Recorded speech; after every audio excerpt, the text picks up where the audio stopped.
Hello students, good morning. मैं Vipin sir चैन और जीविका chemistry classes में आपका एक बार फिर से स्वागत है। हेलो स्टूडेंट्स, अभी तक आपने पार्ट 4 पढ़ा था, class 12 chapter 7 P block elements में नाइट्रोजन फैमिली पार्ट ए का पार्ट 4 पढ़ा था। अब आप पार्ट 5 पढ़ने जा रहे हैं, ठीक है ना। पार्ट 5 पढ़ने जा रहे हैं। पार्ट 4 में थोड़ा सा रह गया था।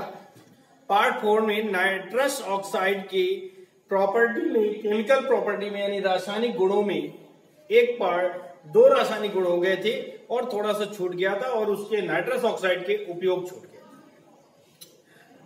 ठीक है। तो वो आप यहां पर पूरा करेंगे। और एक विनम्र निवेदन की वीडियो पसंद आए तो लाइक करें और शेयर करें, ठीक है ना। ये आप लोगों से रिक्वेस्ट है। और अगर चैनल में नए हैं तो चैनल को सब्सक्राइब करें, बेल आइकन को प्रेस करें, जिससे कि आपके पास क्लास 12 के सारे वीडियोस के नोटिफिकेशन आपके पास बड़ी आसानी से पहुंच सकें और आप अपने यूपी बोर्ड एग्जाम की अच्छी से अच्छी तैयारी कर सकें।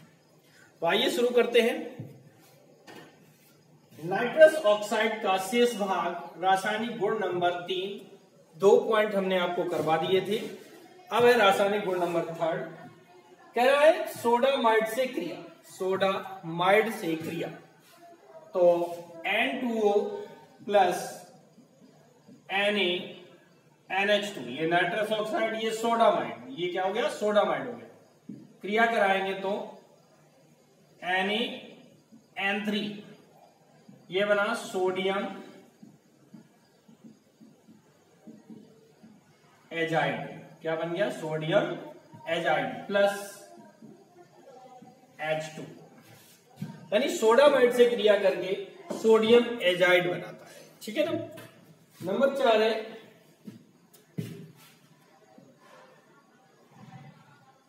(900 डिग्री सेंटीग्रेड पर गर्म करने पर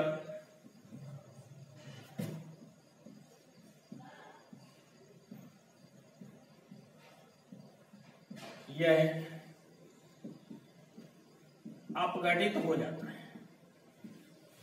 ठीक है ना। 900 डिग्री सेंटीग्रेड पर गर्म करने पर यह अपघटित हो जाता है। तो क्या करते हैं कि जैसे 2N2O नाइट्रस ऑक्साइड लिया, इसको हम गर्म करते हैं 900 डिग्री सेंटीग्रेड पर, कितने पर, 900 पर। तो ये हो जाता है 2N2 प्लस O2, ठीक है ना।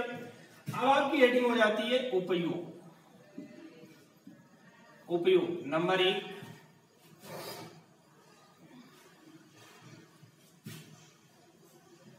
धातु एजाइड बनाने में। धातु एजाइड जैसे ये बना था सोडियम एजाइड, उसी प्रकार से धातु एजाइड कैल्शियम से क्रिया करेगा तो कैल्शियम एजाइड बन जाएगा। नंबर 2 है निश्चेतक के रूप में।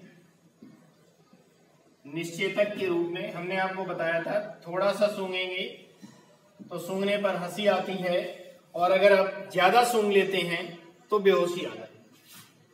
नंबर 3 है दंत चिकित्सा में। दंत चिकित्सा में इसका उपयोग किया जाता है। क्या होता है कि मुंह को खोलने के लिए डॉक्टर से सुंघा लेते हैं, जिससे व्यक्ति का मुंह बड़ी आसानी से खुला रहता है और मुंह के अंदर कोई भी दांत को सही करना है, कोई प्रॉब्लम को खत्म करना है तो बड़ी आसानी से हो जाता है, ठीक है ना। इसी के साथ उपयोग के साथ नाइट्रस ऑक्साइड टॉपिक समाप्त होता है। नाइट्रस ऑक्साइड टॉपिक जो है ये द एंड हो गया और अगला टॉपिक आपका शुरू होने जा रहा है, जिसमें आपको फास्फोरस पढ़ना है। क्या पढ़ना है, फास्फोरस पढ़ेंगे अगले टॉपिक में। तो आइए शुरू करते हैं अगला टॉपिक, फास्फोरस। फास्फोरस अगला टॉपिक है आपका। ये टॉपिक नंबर आपका 4 है। 3 टॉपिक आप पढ़ चुके, ammonia, nitric acid, nitrous oxide, और अब आप पढ़ रहे हैं फास्फोरस। प्रतीक P होता है, परमाणु क्रमांक 15 और परमाणु भार 31। कहीं कहीं पर परमाणु भार 30 भी होता है, ठीक है ना। इसलिए डाउट में नहीं रहना, कोई प्रॉब्लम नहीं है, ठीक है। आगे चलते हैं कि फास्फोरस क्या होता है, इसकी खोज कैसे हुई, किसने खोजा इसको, तो इसके बारे में थोड़ा सा इंट्रोडक्शन देंगे जो आप नोट में नोट करेंगे। नोट हेडिंग डालकर लिखेंगे क्या, फास्फोरस की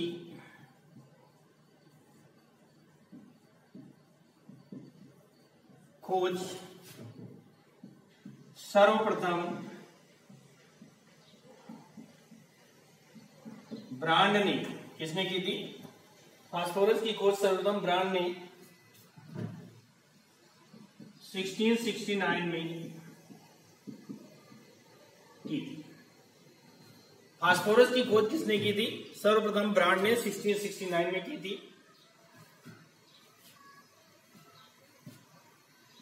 दूसरे वैज्ञानिक रॉबर्ट बायल ने 1681 में ठोस फास्फोरस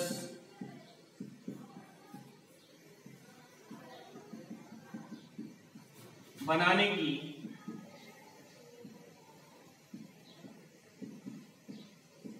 विधि को प्रस्तुत किया।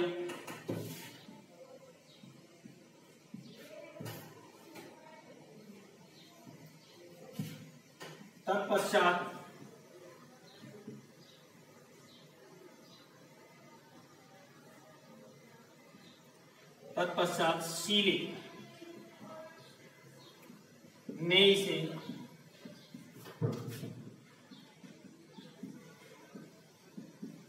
हड्डी की राख से प्राप्त किया। यानी सर्वप्रथम ब्रांड ने खोजा था 1681 में ठोस फास्फोरस बनाने की विधि रॉबर्ट बायल ने दी। तत्पश्चात सीले ने इसे हड्डी की राख से प्राप्त किया। 1777 में लैवोसिए ने यह सिद्ध किया कि फास्फोरस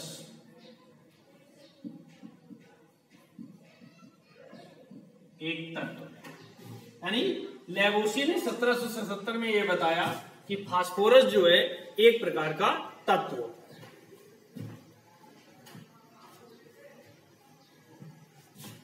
यह अंधेरे में चमकता है,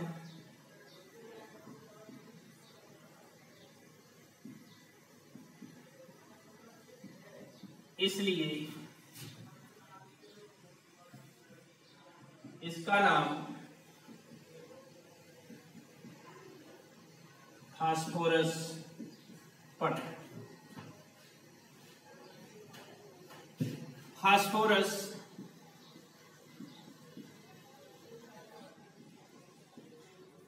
सभी पेड़ पौधों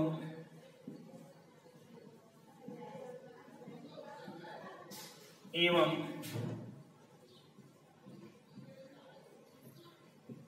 जीवित जंतुओं का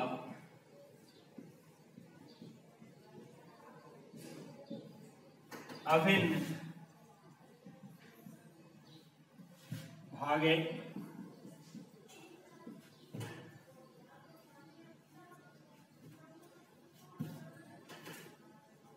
यह प्रकृति में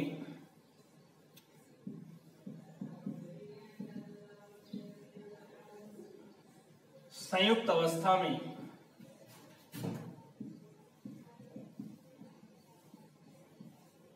पाया जाता है। यह प्रकृति में संयुक्त अवस्था में पाया।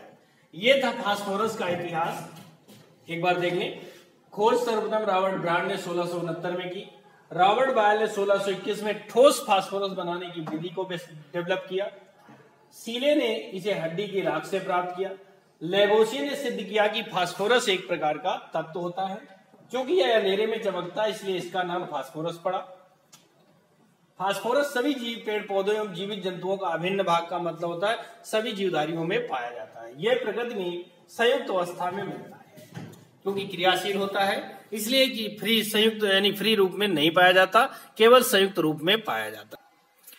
आगे हेडिंग है आपकी फास्फोरस के अपर रूप। अपर रूप से मतलब होता है फास्फोरस किन किन रूपों में पाया जाता है। जैसे कार्बन के अपर रूप हीरा, ग्रेफाइट, फुलरेंस होते हैं, उसी प्रकार से फास्फोरस भी कई रूपों में पाया जाता है। कौन कौन से हैं? नंबर 1 है सफेद या पीला फास्फोरस। पहला है सफेद या पीला फास्फोरस होता है। दूसरा लिख दिया हमने लाल फास्फोरस। नंबर 3 पर हो गया काला फास्फोरस। काला फास्फोरस। नंबर 4 बैंगनी फास्फोरस। Number 5 Scarlett phosphorus. इस तरह से जो फास्फोरस है, यानी जो हम फास्फोरस का यूज करते हैं, वो हमें 5 रूपों में प्राप्त होता है। ये फास्फोरस के अपर रूप कहलाते हैं। क्या कहलाएंगे? फास्फोरस के अपर रूप। अब हेडिंग आती है आपकी प्रमुख अयस्क, यानी हमारा जो फास्फोरस है वो किन किन अयस्कों से प्राप्त होता है, उन्हें कहेंगे प्रमुख अयस्क। नंबर 1 है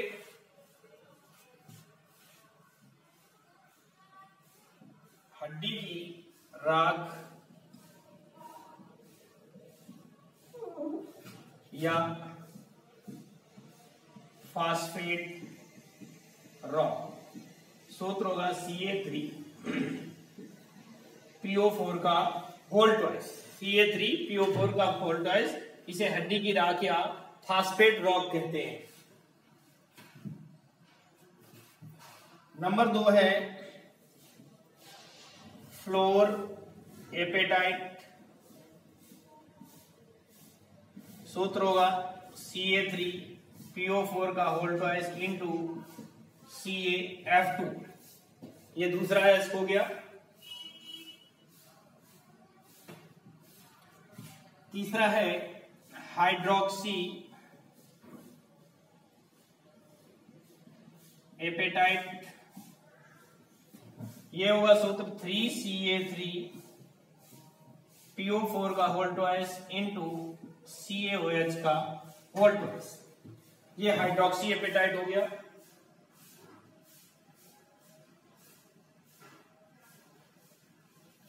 नंबर 4 है क्लोर एपेटाइट।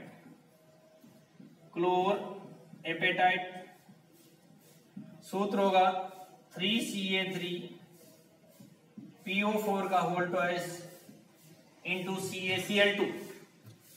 पांचवा है आपका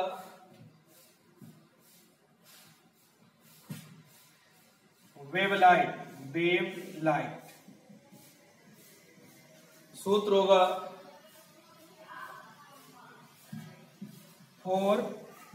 4AlPO4 इंटू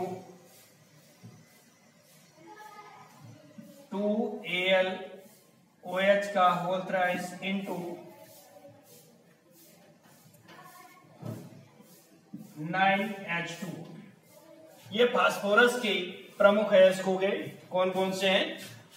हड्डी की राख या फास्फेट रॉक CA3PO4 का whole twice, floor apatite CA3PO4 का whole twice into CaF2, hydroxy apatite 3CA3PO4 का होल ट्वाइस इंटू CaOH का whole twice, chlor apatite 3CA3PO4 का whole twice into CaCl2, wavellite 4AlPO4 2A into 2AlOH का whole twice into 9H2। ये आपके हो गए प्रमुख अयस्क। ठीक है ना। अब बारी बारी से देखते हैं सफेद फास्फोरस कैसे बनेगा, लाल फास्फोरस कैसे बनेगा।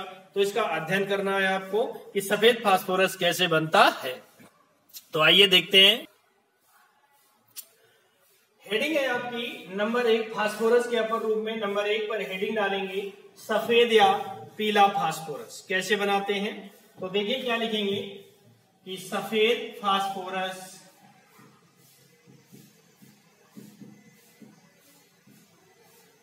को मुख्यतः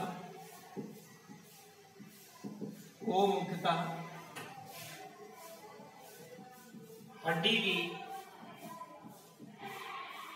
राख से प्राप्त किया जाता है किससे प्राप्त करते हैं? मुख्य रूप से हड्डी की राख से प्राप्त करते हैं। इसकी निम्न विधियां हैं। नंबर 1 है, नंबर 1 पर आप हेडिंग डालेंगे या नंबर ए पर डाल दें रिटार्ट विधि। क्या डाल देंगे? रिटार्ट विधि। सफेद फास्फोरस को मुख्यतः हड्डी की राख से प्राप्त किया जाता है। इसकी निम्न विधियां हैं। पहली है रिटार्ट विधि।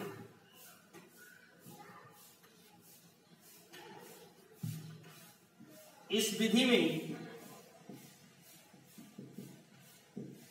विधि में सर्वप्रथम हड्डी की राख या फास्फेट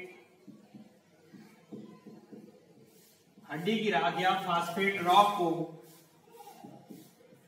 इस विधि में सर्वप्रथम हड्डी की राख या फास्फेट रॉक को सांद्र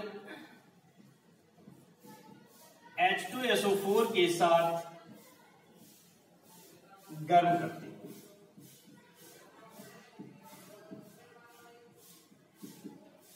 सांद्र H2SO4 के साथ गर्म करते हैं तो आर्थोफास्फोरिक अम्ल बनता है। तो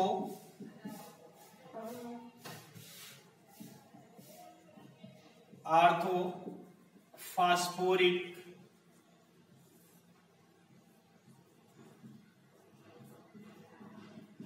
अम्ल बनता है। ठीक है ना? आर्थोफास्फोरिक अम्ल बनता है तो इसका समीकरण हो जाएगा, हड्डी की राख का सूत्र होगा Ca3PO4 का होल ट्वाइस प्लस 3H2SO4। इसको गर्म करेंगे तो बन जाएगा H3PO4, 2H3PO4। ये आर्थोफास्फोरिक अम्ल हो गया प्लस CaSO4 जो कि 3 अनुपात में प्राप्त होगा। तो क्या कह रहा है कि इस विधि में सर्वप्रथम हड्डी की राख या फास्फेट राख को सांद्र H2SO4 के साथ गर्म करते हैं तो आर्थोफास्फोरिक अम्ल बनता है। ठीक है ना? आगे देखिए,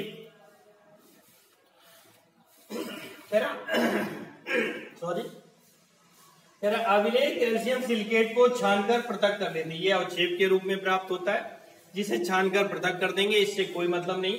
जो बचा गाढ़ा द्रव छन्ने के बाद शेष गाढ़े द्रव को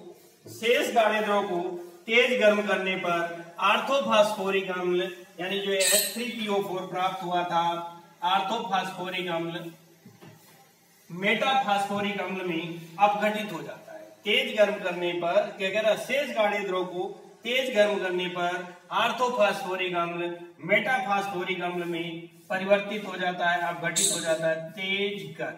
ठीक है ना? तो ये बन जाएगा HPO3। ये मेटाफास्फोरिक अम्ल होता है और प्लस आपका H2O है वो बाहर निकल जाएगा। आए बात समझ में? आगे चलते हैं।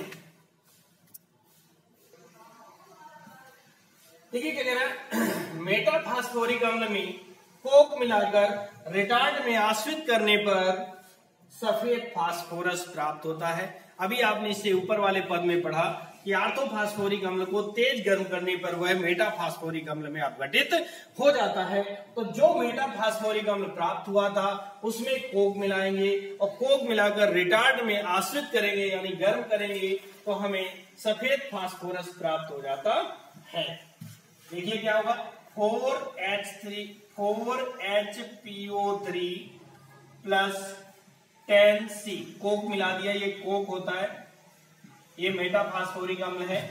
तो P4 ये आपका सफेद फास्फोरस प्राप्त हो जाता है, प्लस आपका बच जाएगा 10CO प्लस 2H2, ये प्राप्त हो जाएगा। 10CO plus 2H2O, carbon monoxide बाहर निकल जाएगी और आपको सफेद फास्फोरस प्राप्त हो जाएगा। इस तरह से आपकी रिटार्ड विधि संपन्न होती है, पूर्ण हो जाती है। रिटार्ड विधि समाप्त हो गई। अब आपकी आती है दूसरी विधि, जिसका नाम है विद्युत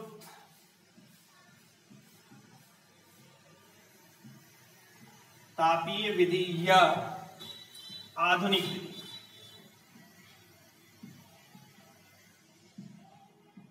विद्युत तापीय विधि या आधुनिक विधि, ये विधि आपको अगले वीडियो में पढ़ाई जाएगी, यानी कि पार्ट 6 में पढ़ाई जाएगी आपको, और आप हेडिंग डालकर छोड़ देंगे। ठीक है ना।